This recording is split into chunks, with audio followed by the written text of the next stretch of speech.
Hello to everyone. Today we are going to discuss the guidelines of the cesarean delivery and abruptio placenta. Practical guideline for cesarean delivery. Operation should performed by a senior obstetrician with the help of the experienced senior anesthetist. Choice of anesthesia is to be made by the anesthetist. Hypovolemic state and the bleeding continues. The operation has to be performed immediately along with the restorative measures. Blood and blood products should be made available. Counseling and consent for possible other interventions should be taken. Multidisciplinary involvement should be made that for example, urologist and transfusion specialist should be present. Availability of bed in the critical care unit to be ensured. Interventional radiology services is of help, especially in case of with placenta previa and abruptio placenta. What is this? Now the definition. Abruptio placenta is one form of the antepartum hemorrhage where the bleeding occurs due to premature separation of the normally situated placenta, also known as the accidental hemorrhage or premature separation of the placenta. Or the types. The three types are there. Concealed variety. In this variety, placenta separates such manner that blood collect behind placenta. In revealed variety, placenta separate in such manner that bleeding comes out, and in mixed one the some part of the blood collect inside, that is concealed, and some part is expelled outside.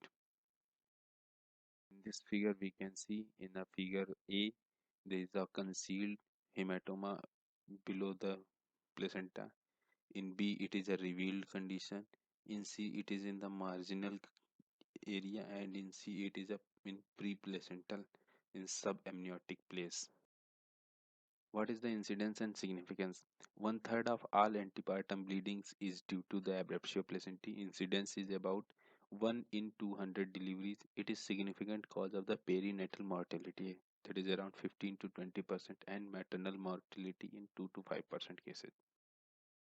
What are the etiology? The risk factors for this are the increased maternal age, increased parity, preeclampsia, smoking, malnutrition, poor socioeconomic condition is there.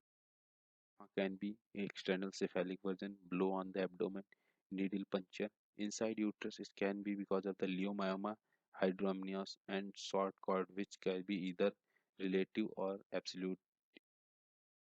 Sudden uterine decompression, as in twins, premature rupture of the membrane.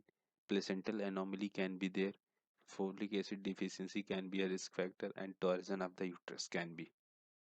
And factor, cocaine abuse, which causes hypertension, vasospasm, and placental abruption. Thrombophilias can be a risk factor. What are the pathophysiology or physiology in this? Placental abruption initiated by hemorrhage into decidua basalis, which causes the hematoma formation, that is retroplacental. In concealed type, blood accumulates and seeps into the myometrium, which causes the cowlier uterus.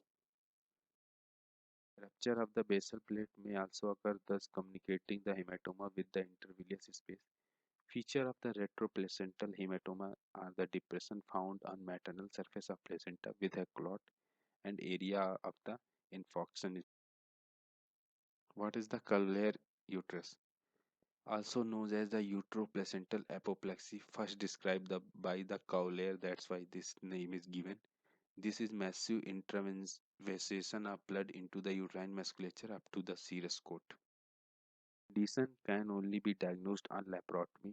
Presence of the Cowlier uterus as observed during cesarean section is not an indication per se for high hysterectomy. Naked eye features. Uterus is of dark port wine color, which is an important feature, which may be patchy or diffuse. Dark port wine color should be remembered. Microscopic appearance, uterine muscles over the affected area are necrosed, and there is infiltration of blood and fluid in between the muscle bundles. Brain nodes in the hepatic sinusoids, shock proteinuria due to the renal anoxia. What is the clinical classification of this? This can be a grade 0. The features, clinical features may be absent. Diagnosis made on the inspection of the placenta. Grade 1, vaginal bleeding is there. Uterus is irritable. Minimal tenderness in uterus. and fetal heart sound is good. In grade 2, vaginal bleeding mild to moderate, uterine tenderness always present, maternal pulse is increased, fetal distress is there. Grade 3, bleeding moderate to severe, uterine tenderness is marked, fetal death, there are mother in is shock, coagulation defect or anuria can be there. Thank you. Have a nice day. I hope it will beneficial for you. Thank you.